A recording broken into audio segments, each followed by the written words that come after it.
مصطفیٰ کا ہم سفر، گلی گلی نگر نگر۔ بڑی توجہ کے ساتھ بیٹھیے گا۔ اللہ رب العزت کے پیارے محبوب کریم علیہ السلام کے اس پیارے صحابی کو بہت زیادہ فضیلت ملی ہے۔ نبی کریم علیہ السلام ارشاد فرماتے ہیں، حضور پتہ ہے خدا کی عزت کی قسم، پوری کائنات کے ایمان کو ایک پلڑے میں رکھ دیا جائے اور دوسرے پلڑے میں میرے صدیق کا ایمان رکھا جائے، حضور فرماتے ہیں خدا کی عزت کی قسم صدیق کا ایمان بھاری ہو جائے۔ وہ یہ فرمایا سب کائنات پہ بھاری صدیق اکبر کا ایمان ہو جائے گا۔ وہ صدیق اکبر رضی اللہ تعالیٰ عنہ، بخاری شریف کی حدیث ہے، حضرت ابو درداء رضی اللہ تعالیٰ عنہ حدیث کے راوی ہیں اور خود فرماتے ہیں کہ ایک دن میں آگے آگے چل رہا تھا اور میرے پیچھے پیچھے صدیق اکبر چل رہے تھے۔ میں آگے آگے جا رہا ہوں، کوئی کام جا رہا ہوں، میرے ذہن میں کوئی ایسی بات نہیں ہے، میں آگے آگے چل رہا ہوں اور پیچھے سے حضرت صدیق اکبر رضی اللہ تعالیٰ عنہ چل رہے ہیں۔ اتنے میں جانے کائنات نے دیکھا، حضور نور علیہ السلام نے دیکھا، جب دیکھا نا کہ ابو درداء رضی اللہ تعالیٰ عنہ آگے آگے چل رہے ہیں اور سیدنا صدیق اکبر رضی اللہ تعالیٰ عنہ پیچھے چل رہے ہیں، حضور قریب آئے، حضور نے فرمایا ابو درداء تو اس کے آگے چلتا ہے جو تجھ سے افضل ہے، تو اس سے آگے چلتا ہے جو تجھ سے افضل ہے۔ تو ابو درداء رضی اللہ تعالیٰ عنہ ہاتھ جوڑتے ہیں اور کہتے ہیں یا رسول اللہ، کیا صدیق اکبر مجھ سے افضل ہے یا کسی اور سے بھی افضل ہے؟ حضور نے فرمایا تجھ سے بھی افضل ہے، پورے مکہ والوں سے بھی افضل ہے۔ ابو درداء عرض کرتے ہیں میں نے پھر پوچھا یا رسول اللہ مجھ سے افضل ہے، مکہ والوں سے افضل ہے یا مدینہ والوں سے بھی افضل ہے؟ حضور نے فرمایا تجھ سے بھی افضل، مکہ والوں سے بھی افضل، مدینے والوں سے بھی افضل ہے۔ سیدنا ابو درداء رضی اللہ تعالیٰ عنہ پھر عرض کرنے لگے یا رسول اللہ صرف مجھ سے افضل، صرف مکہ والوں سے افضل، مدینہ والوں سے افضل یا کسی اور سے بھی افضل؟ تو حضور جلال میں آئے، حضور نے فرمایا واللہ ما طلعت الشمس ولا غربت علی احد افضل من ابی بکر الصدیق رضی اللہ تعالی عنہ ان یکون نبیا۔ فرمایا خدا کی عزت کی قسم کبھی کسی بندے پر نہ سورج طلوع ہوا ہے نہ غروب ہوا ہے جو میرے نبیوں کے بعد صدیق سے افضل ہو جائے۔ فرمایا مجھے قسم ہے اس ذات کی، نہ اس بندے پہ سورج طلوع ہوا ہے نہ غروب ہوگا کہ نبیوں کے بعد جو صدیق سے افضل ہو جائے۔ فرمایا میرا صدیق مکہ والوں سے بھی افضل ہے، مدینہ والوں سے بھی افضل ہے، تجھ سے بھی افضل ہے، بلکہ نبیوں کے بعد تمام خلق سے افضل ترین ہے۔ سیدنا صدیق اکبر رضی اللہ تعالیٰ عنہ کو یہ شان اپنے محبوب کریم علیہ السلام نے یہ عطا کی ہے اور یہ شانیں ایسے نہیں ملی۔ حضور نے ایک دن فرمایا جب مکہ میں تھے تو ہجرت کرنی تھی، حضور نے فرمایا مجھے حکم ہوا ہے کہ ہجرت کرنی ہے، لیکن رب نے اشارہ دیا ہے کہ جب میں ہجرت کروں گا نا تو اللہ مجھے ایک اچھا دوست میرے ساتھ بھیجے گا جو میرے ساتھ ہجرت میں ساتھ جائے گا۔ اب نام نہیں بتایا، کسی کو پتہ نہیں کون جائے گا، کوئی خبر نہیں، سارے صحابہ سن رہے تھے۔ جب یہ بات صدیق اکبر نے سنی نا تو اسی دن سے ان کے دل میں یہ بات آ گئی کاش جب حضور ہجرت پہ جائیں تو ساتھ مجھے لے کے جائیں، یہ دل میں تڑپ ہے۔ آخر کار وقت آیا، اللہ رب العزت کی طرف سے پیغام آ گیا کہ حضور اب ہجرت فرمائیں۔ نبی کریم علیہ السلام نے ہجرت کا ارادہ فرمایا اور بستر پہ سیدنا علی المرتضیٰ رضی اللہ تعالیٰ عنہ کو چھوڑا اور نکلے تو حضور سیدھے صدیق اکبر کے دروازے پہ گئے۔ اب یہاں پہ بڑی مزے کی بات ہے، حضور سیدھے صدیق اکبر کے دروازے پہ گئے، دروازے پہ دستک دی، رات کا وقت تھا، جیسے دستک دی اسی وقت دروازہ کھلا اور سامنے صدیق اکبر ایسے سر نیچا کر کے کھڑے ہوئے. حضور نے دیکھا، حضور بڑے حیران، حضور نے فرمایا صدیق مجھے ابھی حکم آیا آپ کی طرف سے اور لے کے آنے والا جبریل ہے، مجھے خبر ہے یا جبرائیل امین کو خبر ہے، تجھے کس نے خبر دی ہے کہ میں تیرے پاس آ رہا ہوں؟ صدیق اکبر نے یہاں بات کی، خدا کی قسم ایمان تازہ ہو جاتا ہے. صدیق اکبر عرض کرنے لگے یا رسول اللہ آج سے 2 سال پہلے آپ نے ایک مجلس میں فرمایا تھا کہ جب میں ہجرت کروں گا میرے ساتھ اللہ میرے کسی اچھے دوست کا چناؤ کرے گا. فرمایا خدا کی قسم پیارے محبوب 2 سال گزر گئے ہیں، میرے دل میں وہی بات ہے، پورے 2 سالوں میں ہر رات میں دروازے پہ کھڑا ہوتا ہوں اسی توبے کی کاش حضور ہجرت میں میرا انتخاب فرما لے. شان صدیق اکبر، شان صدیق اکبر، شان صدیق اکبر، شان صدیق اکبر. تو دیکھیں کتنی محبت ہے حضور سے، کتنا عشق ہے کہ اسی دن سے وہ اس بات پہ لگ گئے کہ کاش جب حضور ہجرت پہ تشریف لے کے جائیں تو مجھے بھی ساتھ لے جائیں. اب حضور صلی اللہ علیہ وسلم صدیق اکبر کو لے کے چل پڑے. ہجرت کا سفر بڑا، کئی واقعات اس میں ہوئے، مشرکین کافر پیچھے لگے رہے، لیکن آپ نے یہ سنا ہے نا کہ جب وہ غار میں گئے، غار کے اندر، تو غار کا دروازہ جو ہے وہ اس کے اوپر ایک مکڑی نے جالا بنا دیا تھا اور اس کے منہ کے اوپر ایک کبوتری نے انڈے بھی دیے. جب کافر آئے تو انہوں نے دیکھا، انہوں نے کہا کہ یہاں اس غار میں تو کوئی بندہ نہیں آ سکتا، اگر گیا ہوتا تو یہ جو جالا بنا ہوا ہے یہ تو ختم ہو جاتا، یا پھر جو کبوتری نے انڈے دیے ہیں وہ کبوتری اڑ جاتی، یا یہاں پہ کچھ نہ ہوتا. ایسا نہیں ہو سکتا کہ اس غار کے اندر کوئی بندہ گیا. اب وہ سارے اس غار کے دروازے پہ کھڑے ہیں، اس کے منہ کے اوپر کھڑے ہیں اور اس کے اندر سیدنا صدیق اکبر رضی اللہ تعالیٰ عنہ ہے اور حضور پر نور علیہ السلام غار کے اندر موجود ہیں. مشرکین کافرین سب اس غار کے دہانے پہنچے ہوئے ہیں، لیکن وہاں کھڑے ہو کے یہی ان کے عقل میں یہی بات آ رہی ہے کہ یہاں کوئی بندہ گزر نہیں سکتا، اگر کوئی گزرتا تو یہ جالا ٹوٹ جاتا. تو یہی آیا کہ جب حضور میں گئے تو پھر اللہ کے حکم سے وہ ایک جالی جو ہے وہ بن گئی اور کبوتری نے انڈے دے دی تاکہ ایسا معلوم ہو کہ یہاں حضور نہیں ہے.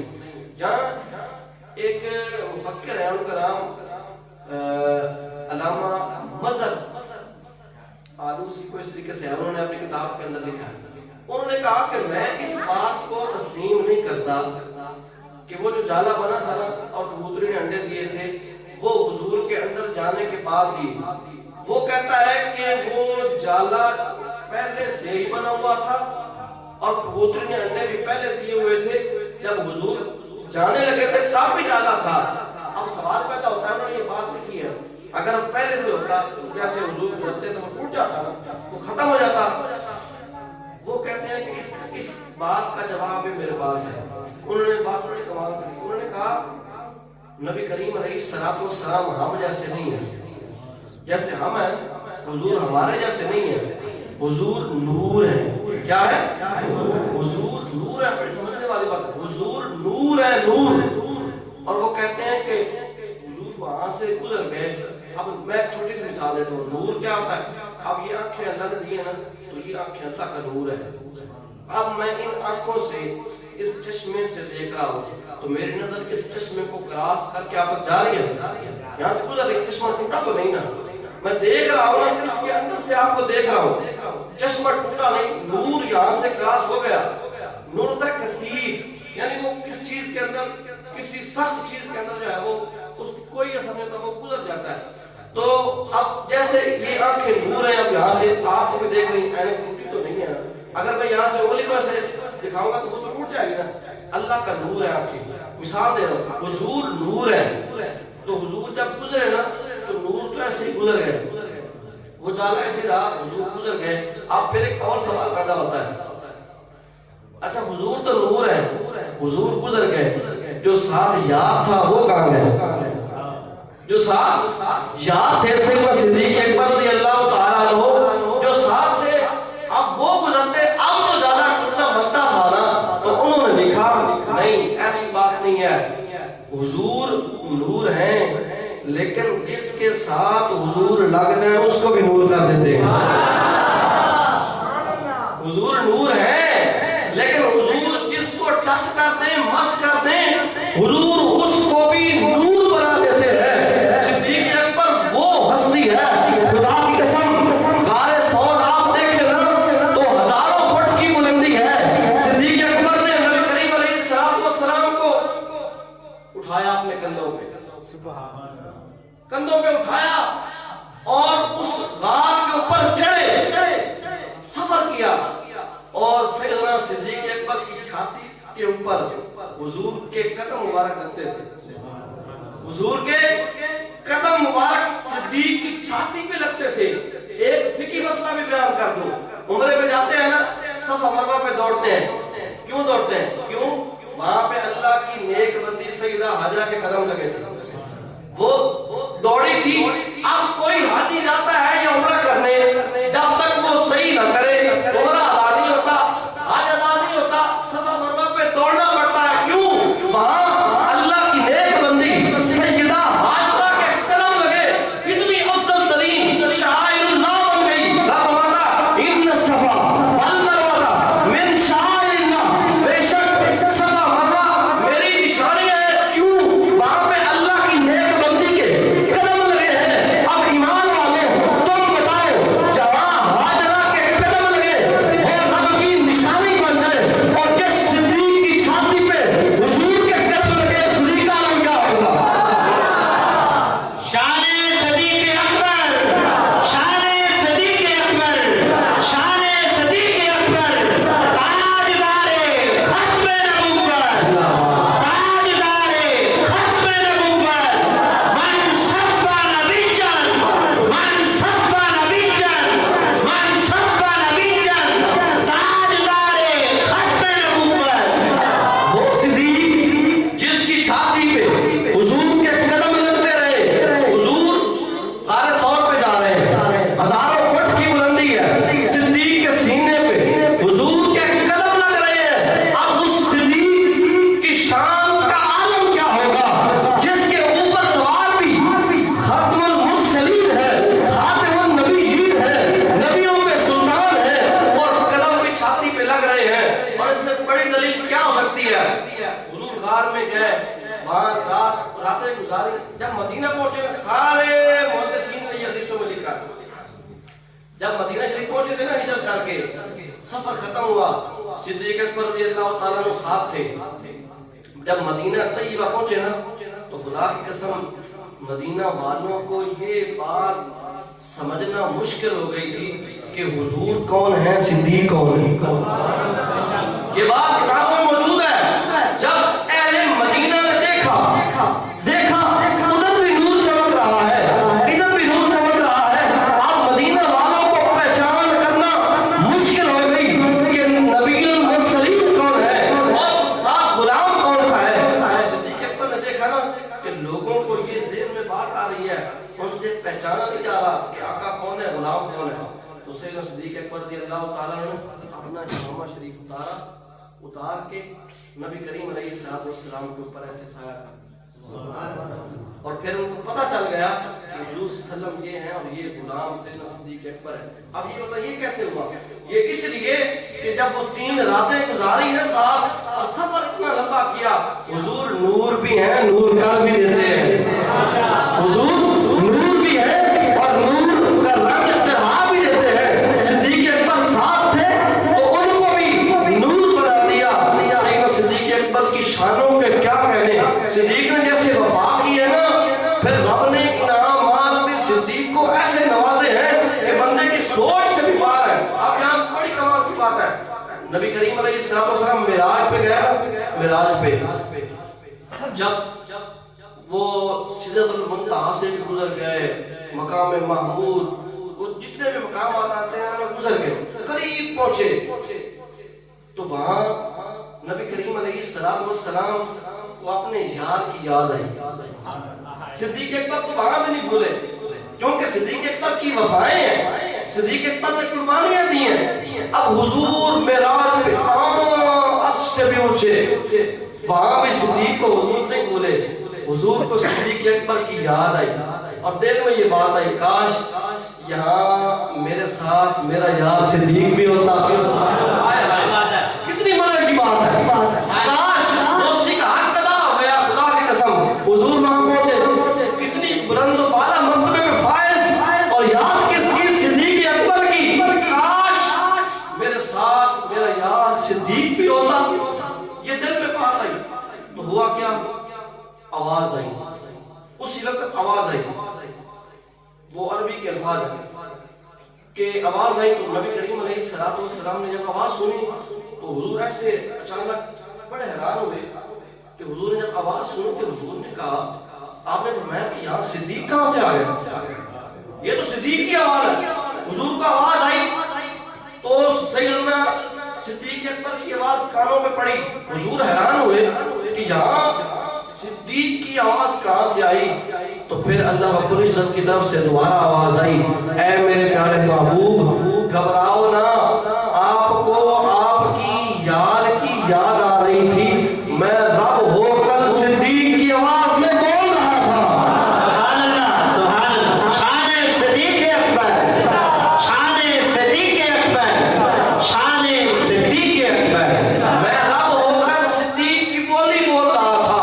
صدیق اکبر وہ ہے، نبی کریم علیہ السلام کی ذات کے بعد صدیق اکبر وہ ہے جس کی رضا رب نے چاہیے۔ خدا کی رضا چاہتے ہیں دو عالم، خدا چاہتا ہے رضائے محمد، لیکن سیدنا صدیق اکبر رضی اللہ تعالیٰ عنہ وہ ہے جن کی رضا رب نے چاہیے۔ جب غزوہ تبوک کا موقع آیا، حضور نے فرمایا مال جمع کراؤ، ضرورت ہے، بہت زیادہ سپاہیاں، بہت زیادہ سامان چاہیے۔ یہ وہی جنگ تھی جس جنگ میں سیدنا عمر پاک رضی اللہ تعالیٰ عنہ اپنے گھر کا آدھا سامان لے کے آئے تھے اور حضور کی بارگاہ میں پیش کر دیا۔ حضور نے پوچھا عمر گھر کیا چھوڑ کے آئے ہو؟ تو فرمایا آدھا لے آئے ہو، آدھا گھر چھوڑ آئے ہو گھر والوں کے لیے۔ تو سیدنا عمر پاک فرماتے ہیں کہ میرے دل میں ہمیشہ یہ بات ہوتی تھی کہ کسی موقع پہ میں صدیق سے جو ہے وہ برتری حاصل کر لوں نیکیوں میں، لیکن صدیق ہر جگہ پہ مجھ سے جو ہے وہ افضل ہو جاتا تھا، ہر جگہ پہ آگے نکل جاتے تھے۔ تو وہ آدھا سامان لے کے آئے، حضور نے پوچھا عمر گھر کیا چھوڑ کے آئے ہو؟ میں آدھا لے آیا ہوں، آدھا چھوڑ آیا ہوں۔ اسی وقت نا صدیق اکبر بھی آ گئے، حضور نے وہی سوال کیا، صدیق گھر کیا چھوڑ کے آئے ہو؟ اب حضور کا سوال وہی تھا لیکن اب صدیق کی طرف سے جواب اور آیا۔ صدیق اکبر نے عرض کی یا رسول اللہ جو کچھ تھا، جو جمع کنڈی تھی وہ لے آیا ہوں، گھر اللہ اس کا رسول چھوڑا ہے۔ سبحان اللہ، سبحان، جو کچھ تھا لے آیا ہوں، گھر اللہ اور اس کا رسول چھوڑ آیا ہوں۔ اب یہ بات نہیں نا تو جبرائیل امی آ گئے، جبرائیل امی آ گئے۔ رب کو صدیق کی یہ ادا اتنی پسند آئی، رب نے فوراً جبرائیل امی کو بھیجا۔ جبرائیل امی حضور کی بارگاہ میں حاضر ہوئے، عرض کی یا رسول اللہ رب کی طرف سے آیا ہوں، سلام لایا ہوں۔ اور ایک اور بات، رب پوچھ رہا ہے اے محبوب صدیق سے پوچھیں، آئے رب پوچھ رہا ہے، رب پوچھ رہا ہے محبوب صدیق سے پوچھیں، میں تو صدیق سے راضی ہوں، صدیق تو بتا تو بھی رب سے راضی ہے کہ نہیں؟ صدیق سے پوچھو کہ رب تو صدیق سے راضی ہے، صدیق سے پوچھو کہ کیا صدیق بھی رب کی رضا پہ راضی ہے کہ نہیں؟ وہ ہے صدیق اس کی رضا کو رب چاہتا ہے، وہ ہے صدیق جن کی رضا کو رب پوچھتا ہے۔ محبوب پوچھے اپنے یار سے کہ رب تو راضی ہے، رب تو راضی ہے، صدیق سے پوچھو کہ صدیق بھی راضی ہے کہ نہیں؟ یہ وہ ہے صدیق اکبر۔ جبرائیل امین حضور کی بارگاہ میں ایک بار نہیں آئے، ایک بار ایسا پھر ہوا، حضور کے اوپر سب کچھ دین و دین کے لیے صدیق اکبر نے بہت کچھ دیا۔ حضور فرماتے ہیں سب سے زیادہ مجھے فائدہ صدیق کے مال نے دیا ہے، سب سے زیادہ فائدہ جو کچھ ہوتا لٹا دیتے۔ ایک دن نہ صدیق اکبر نے ایک لباس پہنا کانٹے دار، اس کانٹے لگا کے نا وہ جیسے بولے وغیرہ ہوتے ہیں ایسے طریقے کا ایک لباس تھا، تو وہ پہن کے آ گئے، ساتھ کانٹے لگا سے جوڑا ہوا ہے، بڑی عاجزی۔ حضور کی بارگاہ میں حاضر ہوئے، حضور نے دیکھا کہ ایسا لباس پہنا ہے، تو جبرائیل امین پھر حاضر ہوئے۔ حضور نے جب جبرائیل کو دیکھا تو بڑے حیران ہوئے، کیسے؟ جیسا لباس صدیق نے پہنا تھا نا ویسا ہی جبرائیل امین نے پہنا۔ تو حضور بڑے حیران ہوئے، حضور نے پوچھا جبرائیل یہ کیا؟ تو جبرائیل امین فرمانے لگے حضور صدیق کی یہ ادا بھی رب کو بھا گئی، صرف جبرائیل نہیں، میں خدا کی قسم رب کے سارے نوری فرشتے آج یہی لباس پہنے ہوئے ہیں۔ سبحان اللہ، شان صدیق اکبر، شان صدیق اکبر، شان صدیق اکبر۔ مصطفیٰ کا ہم سفر ابو بکر، ابو بکر بولیے، مصطفیٰ کا ہم سفر ابو بکر، ابو بکر، مصطفیٰ کا ہم سفر ابو بکر، ابو بکر، گلی گلی نگر نگر ابو بکر، ابو بکر۔ تو سیدنا صدیق اکبر رضی اللہ تعالیٰ عنہ وہ ہے جن کی رضا آپ چاہتے ہیں، اور صحابہ بھی جو ہے وہ باقی سارے صحابہ کے دل میں یہی بات ہوتی تھی، کاش ہم صدیق سے جو ہے وہ برتری حاصل کر لیں۔ سیدنا عمر پاک رضی اللہ تعالیٰ عنہ بڑی شانوں والے ہیں، الحق ینطق علی لسان عمر، جن کے بارے میں حضور کی حدیثیں 20ویں حدیثیں ہیں کہ حضور نے فرمایا اگر میرے بعد کوئی نبی ہوتا نا تو وہ عمر بن خطاب ہوتا۔ اتنی شان ہے سیدنا عمر پاک کی، لیکن عمر پاک کو حضور فرمایا کرتے تھے عمر تجھے اللہ نے اتنی شانیں دی ہیں، تجھے میں نے رب سے مانگ کے لیا ہے، تو اسلام کے لیے عزت ہے، اسلام کو عزت دی ہے تو نے، عمر تیری یہ ساری شانیں ہیں لیکن تیری یہ ساری شانیں ملا کے بھی نا صدیق کی ایک نیکی کو بھی نہیں پہنچتی۔ سبحان اللہ، صدیق اکبر کی ایک نیکی تک بھی نہیں پہنچتی۔ جب عمر پاک نے یہ سنا نا پھر انہوں نے ملک کیا ڈالا، خدا کی قسم سیدنا عمر پاک کی اتنی شانیں ہیں، آپ کعبے کا طواف کر رہے ہوتے ہیں اور روتے ہیں، کعبے کا طواف کرتے کرتے رو رہے ہوتے ہیں اور جملے کیا ہوتے ہیں، کاش میں خطاب کا بیٹا عمر نہ ہوتا، کاش میں قبیلہ قریش میں پیدا نہ ہوتا، کاش مجھے سردار نہ بنایا جاتا، کاش میں عمر نہ ہوتا، کاش میں خطاب کا بیٹا نہ ہوتا۔ عیب سے بات ہے عمر یہ سب کچھ کہہ رہا ہے، یہ تو بتا اگر تو عمر بھی نہ ہوتا، خطاب کا بیٹا نہ ہوتا، قریش کے قبیلے میں نہ پیدا ہوتا، یہ تو بتا پھر تو کیا بننا چاہتا۔ خدا کی قسم جو عمر پاک نے یہ بات کی آپ نے کمال کر دیا۔ سیدنا عمر پاک روتے ہوئے عرض کرتے ہیں، فرماتے ہیں خدا کی قسم نہ میں عمر ہوتا، نہ خطاب کا بیٹا ہوتا، نہ قریش کے قبیلے میں پیدا ہوتا، یا اللہ میں صدیق کی چھاتی پہ اگنے ہوئے بالوں میں سے ایک بال ہوتا۔ سبحان اللہ، سبحان اللہ، صدیق اکبر کی چھاتی پہ جو بال اگے ہیں نا ان بالوں میں سے ایک بال ہوتا۔ یہ سیدنا عمر پاک رضی اللہ تعالیٰ عنہ ہے جن کی سیدنا صدیق اکبر سے اتنی محبت ہے، اتنا پیار ہے، اور صحابہ کا آپس میں بڑا پیار تھا، صحابہ کا آپس میں بڑا عشق تھا، بڑی محبت تھی۔ نبی کریم علیہ السلام نے اپنی زندگی کے اندر اپنے مصلی پہ کس کو کھڑا کیا؟ سیدنا صدیق اکبر رضی اللہ تعالیٰ عنہ۔ یہاں یہ بڑی اختلافات ہیں، اپنی جگہ ہیں کہ پہلے خلیفہ کچھ لوگ ایسے ہیں جو نہیں مانتے سیدنا صدیق اکبر کو، حالانکہ پہلے خلیفہ کون ہے؟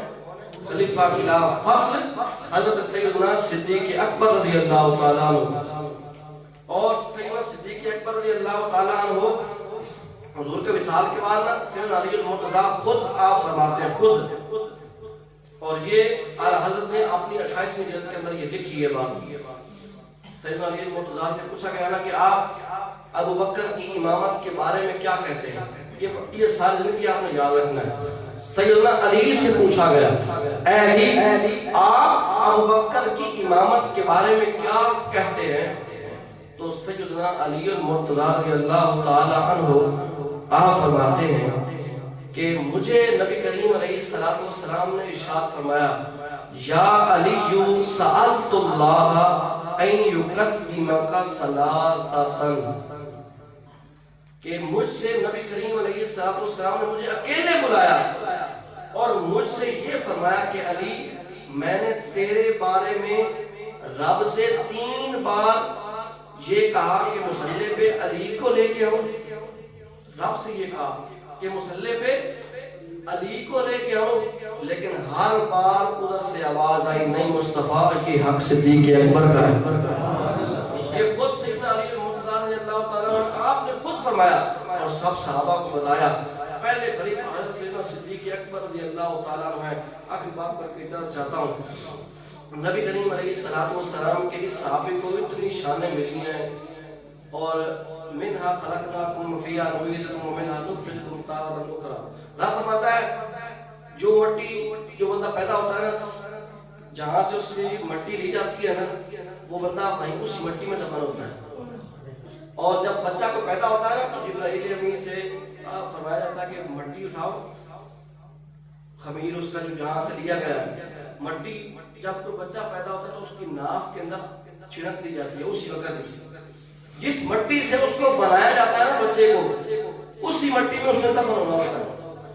آج ہم سب جو ہے نا وہ اپنی قبروں کو بھلائے ہوئے ہیں، لیکن ہم سب اپنی قبروں کی مٹی اپنے ناف میں لیے پھرتے ہیں۔ سب کی ناف کے اندر جبرائیل امین وہ مٹی جو ہے وہ چھڑک دیتے ہیں جیسے ہی بچہ پیدا ہوتا ہے، جس مٹی سے بندہ بنتا ہے اسی میں دفن ہوتا ہے۔ اب یہ بات آپ نے ذہن میں رکھنی ہے، نبی کریم علیہ السلام جہاں قدم رکھے نا حضور، اس جگہ کی اس مٹی کی قسم رب اٹھاتا ہے۔ جس مٹی پہ حضور کا قدم لگ جائے اس مٹی کی قسمیں رب اٹھاتا ہے۔ ایک ہے وہ مٹی جس پہ حضور کے قدم لگے تو رب قسم اٹھاتا ہے، ایک مٹی اور ہے، ایک وہ مٹی ہے جس کے اوپر حضور 15 صدیوں سے لیٹے ہوئے ہیں۔ ایک وہ مٹی ہے جس کے اوپر حضور آرام فرما رہے ہیں۔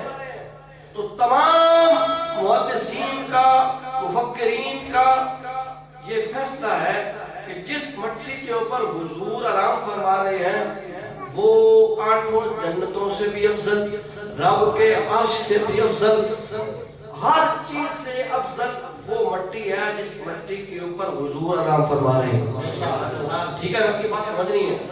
جس سے اوپر حضور گزرے اس سے قسمیں رب اٹھائے، اور جس کے اوپر 15 صدیوں سے آرام فرما رہے ہیں وہ مٹی رب کی جنتوں سے بھی افضل، رب کے عرش سے بھی افضل، سدرۃ المنتہا سے بھی افضل۔ یہ ہے دوسری مٹی۔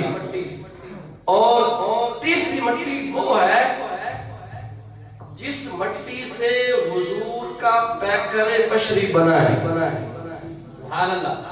جس مٹی سے حضور کا پیکر بشری بنا، ایک مٹی وہ جس پہ حضور چلے تو رب قسمیں اٹھائے، ایک وہ جس پہ حضور روضہ انور میں آرام فرما رہے ہیں 15 صدیوں سے، وہ رب کے عرش سے بھی افضل ترین ہے، اور ایک مٹی وہ ہے جس سے حضور کا پیکر بشری بنا، وہ مٹی جس سے حضور کے جسم اطہر کو بنایا گیا۔ آپ وہ اندازہ لگائیں جس پہ آرام فرمائے وہ مٹی رب کے عرش سے بھی افضل، اور پھر جو مٹی حضور کے جسم اطہر کو بنانے میں لگی ہوگی اس کا عالم کیا ہوگا، اس کی شان کیا ہوگی۔ اور یہ بات بھی کہ جہاں سے خمیر دیا جاتا ہے بندہ وہیں جاتا ہے، اور حضور کا فرمان ہے ماں بھائی بیٹھے اور ممبری ڈالو تم میں دیاد الجنہ، عائشہ کے حجرے سے لے کر میرے ممبر تک سارا ٹکڑا جنت کا ہے۔ حضور جہاں آرام فرما رہے ہیں وہ جنت کا حصہ ہے۔ اب یہاں بات سمجھنے والی ہے، وہ مٹی جس سے حضور کا پیکر بشری بنا اس کا عالم کیا ہوگا۔ خدا کی قسم میرے پیارے نبی کریم علیہ السلام فرماتے ہیں انا و ابو بکر و عمر من تربت الواحدہ، فرمایا خدا کی قسم جس مٹی سے رب نے مجھے بنایا اسی مٹی سے ابو بکر کو بنایا، اسی مٹی سے عمر کو بنا دیا۔ شان صدیق اکبر، شان صدیق اکبر، گلی گلی نگر نگر، گلی گلی نگر نگر، گلی گلی نگر نگر، تاجدار ختم نبوت۔ سیدنا صدیق اکبر وہ ہے جن کے بارے میں حضور نے فرمایا کہ جس مٹی سے رب نے مجھے بنایا اسی سے ابو بکر کو بنایا، اسی سے عمر کو بنایا۔ اس لیے ہمارا یہ